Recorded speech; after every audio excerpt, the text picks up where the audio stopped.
አይከፈልም ያቆምኩ ሰው ነኝ። ብዙ ዳንሰኞችን አሰልጥኛለሁ። አባቴን ያሰለጠነኝ አባቴ አረፈ በ7 ቀን ልዩነት ራሴን ገመድ ውስጥ ለ7 ዓመት ጸበል እመላለሳለሁ። ቤት ስገባ ሳህን እሰብራለሁ። ጥቁር ልብስ ለብዙ ዓመት አረኩኝ።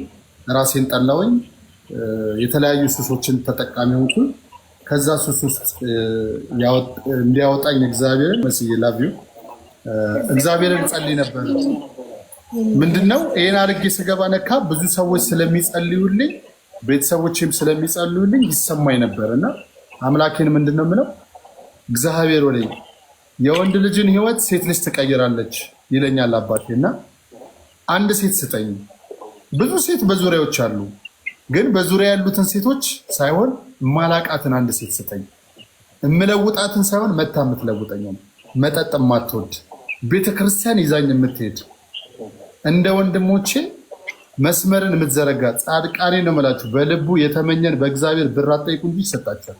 በማናችሁም እምነት ውስጥ ጠየቅኩት፣ እጄ ላይ ያመጣት። ሲያመጣት ደግሞ አሻፈረኝ። ወንድ ልጅ እኮ ጀነን ማለት አለበት። አባዬ እንደው ፍረጅኝ። እንደው ፍቅር እውር ነው የሚባለው። እንደው ጥብርብር ያለው ይዞኝ ነው እንጂ አሁን ከዚህ ማን ነው ፍቅር የሚይዘው? ነው ቢሆነስ ቆንጆ ነው። ግን ምንድነው ወንድ ልጅ አይደለም መንጠባረር ያለበት፣ ሴቷ ናት። ሴት ናት ኮራ ማለት ያለባት፣ ወንድ አይደለም። ራሷን የጠየቀችኝ እኮ በፍቅር በቴሌግራም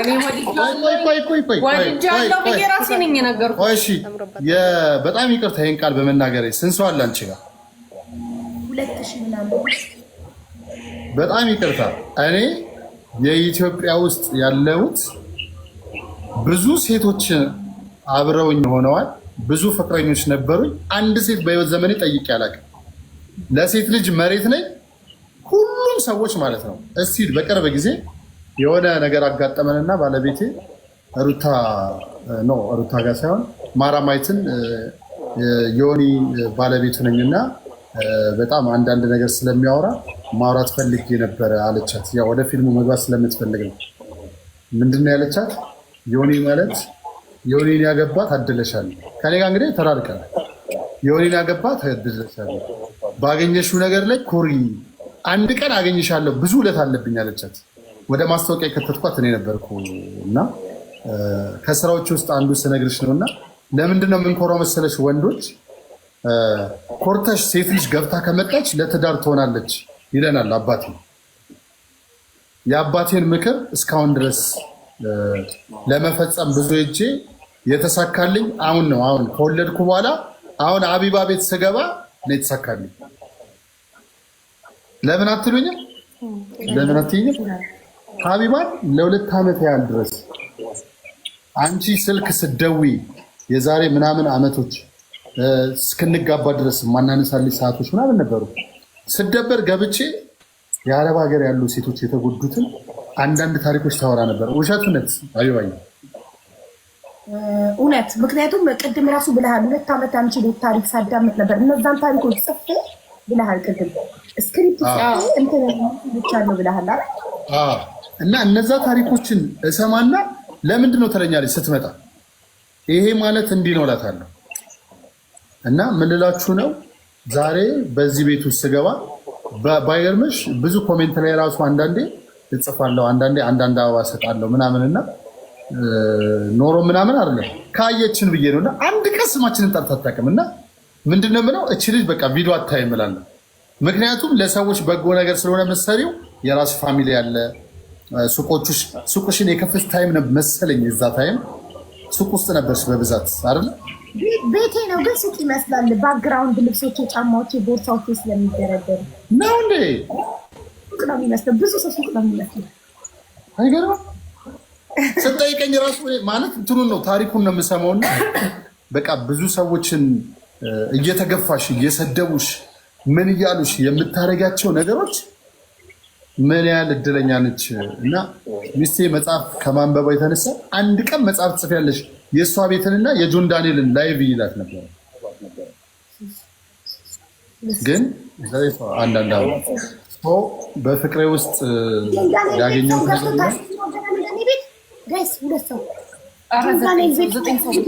ስድስት ሰው መቅድ የለሽም እንዴ? 6 ሰው 6 የተለያየ ሰው አንዳንድ አበባ የመጀመሪያ ጊዜ መጠጥ እንጠጣ አልኳትና አማሩላ ነው የምወደው ስትለኝ ሁለት ሰው አማሩላ ነው የምትወደው ስትለኝ የሆነ ቤት ወሰድኳት እና ከብዙ አርቲስቶች ጋር አገባ ስለነበረ ቲኑ ቀጭን ነች፣ በጣም ቆንጆ ነች። ስስቅ አንድ ድምፒሏ ነው የሚታየው። የሆነ ልብ የሚሰብር ነገር አላት። ደም ነው መስለው። ከዛ ደግሞ በጣም ከለሯ እንደምታያት ነች። ኢፌክቱን ባጠፋው በአሁን ብታያት እንደዚህ ነች እና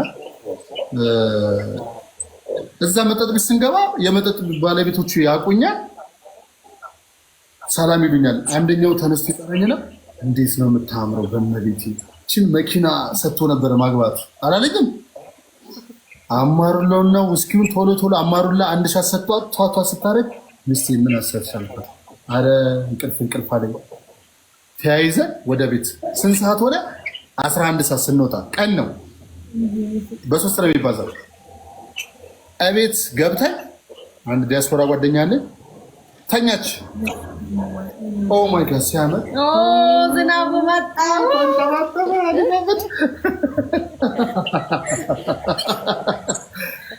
ተኛች። ስንት ሰዓት ሆነ? 11 ሰዓት ተኩል 12 ሰዓት ሆነ። እናትየው 12 ሰዓት ነው እንድትገባ ሁሌ የምትፈቅደው። አንዳንዴ 12 ተኩል ትቆያለች። መሄድ አትፈልግም። 12 ተኩል ሆነ። እንዴት ልላካት? እንዴት ልቀስቅሳት? ዝናቡ ጃንጥላ ፈልገዋለሁ ያለሽ ሲሉ ዴዶ ነች። ብቀሰቅሳት ነካ ይሄ ሳምባ ኬዙ ያመማት መጠጥ ከጠጣች ያደክማታል። እናትሽ እየደወሉን አልኳት። አልደወለች። ብድግ አለች። እናቷን በጣም ነው ትፈራት። አባትዬው ትንሽ ተለቅ ስለሚሉ ሰለሞን አይ ከፋዘሪ ጋር በጣም እንቀላለዳለን። ብዙ ቀልዶችን ይነግረኛል ምናምን እና አልፈረውም። አይመታትም። አባትዬው አይመታትም። ሴት ልጅ ከአባቷ ጋር በጣም ክሎዝ ነው የምትሆነው። በጣም የኔ አባት ደግሞ እንጃ አላውቅም። እናትዬ ደግሞ ቆንጠጥ ስለምታረጋት ብድግ አለች። ስንት ሰዓት ሆናል? አትምረኝም። 12 ሰዓት ተኩል አልኳት። ማማከረው ግን ማዘሬን ነው። ዛሬ መሄድ አልፈልግም አግባኝ አለችኝ። አልኳት አግባኝ ያለማጋነን ለ2 ዓመታት በ5 ዓመት ውስጥ ሁለተኛ ዓመት ላይ ከተገናኘን በ3 ወሩ አግባኝ አለችኝ። ይዘኝ ጠፋለችኝ። ዓመት 2 ዓመት ያለ ሁሌ አግባኝ ነው ቀልዷ። እዛ ያንሱ ሴል ለማቆም ምን አለኩኝ? ቅዱስ ሚካኤል ወይ አልኩት። ቅዱስ ሚካኤል ወይ በጣም የሚያስጠራ ይሄን ታሪክም አወራዋለሁ። የተከራየሁበት ቤት ስፒሪቹዋል አለ። ይቅር በለኝ ጌቴ ወጋው። እኛ ቤት ብዙ ጸሎት መጽሐፍ አለ። የተከራየሁበት ቤት ስፒሪቹዋል አለ። እናቴ ደም አለ ግድግዳው ላይ እና ስተኛ አንዳንድ እየመጣ የሚያነሳኛል። አዎ እንዴ ውሸቴን አይደለም። ማረምን እኔ እዛ ቤት ሲተኛም ሆነ ሲቀመጥ አይመቸኝም። ላውጣ ብዬ ሁሌ ነው። ብዙ ሰዎች ሲመጡ ከጓሮ በኩል ነውና 22 አካባቢ ነው። እቤቱ ላይ ደም አለውና ቀለም ነው የሚሉት ሰዎች እና ሁሌ ሰላም የለም። ሰው ባዶ ሆኖ እቃው ተነስቶ ይወድቃል ከመሬት እና አንዳንዴ በሩ እንደዚህ ሲጥጥ ብሎ ይከፈትና ቀና ብዬ ሳይ የሚያይን ሰው እንዳለ ይታወቀኛል። የሚያይን ነገር እንዳለ ማለት ነው።